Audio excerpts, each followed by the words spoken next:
presented by Muskan Recording Studio। भौजी ये भगल हमारो सटी ये भौजी आई के गाँव में भौजी ये भगल हमारो सटी जब गलिए भैया के लकनिया कनकी मारला कहाँ के बहिन जब हंसलई मुँह मुस्का क हमारा भगल पसीन भौजी ये भगल हमारो सती जब गलिए भैया के लकनिया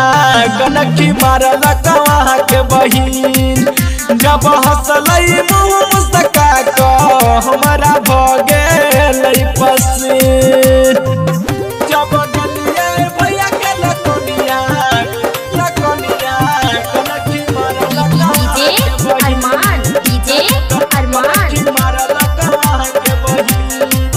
हे ये होठ रसीली नान कटीली सुपर चलै बेचारी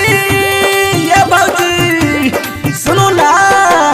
होठ रसीली नान कटीली सुपर चलै बेचारी ओकरे से शादी करबै हम जब बनते हमार घर वाली भौजी ये भगल हमारो सेटिंग ये भौजी सुनो ना भौजी ये भगल हमारो सेटिंग जब गलिए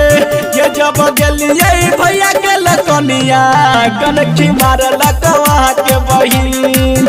जब हंसलई मुँह मुस्का क हमारा भगल पसीन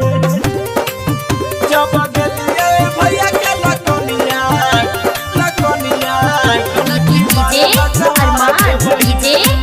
कनकी मारला कहाँ के बहिन हे ये आल चलिए जाय माला पर तो गाल चलै खूब हाला भौजी सुना आल चलिए जाय माला पर तब गाल चलै खूब हाला मिलल हमारा तयाल चलै समियाना के पिछुआरा भौजी ये भगल हमारा सेटिंग ये भौजी सुनो ना भौजी ये भगल हमारा सेटिंग जब गलिए भैया के लकनिया कनकी मारला कहाँ के बहिन आ सच कहैया दिलीप गरोलिया हमरा भगल पसीन ये भौजी।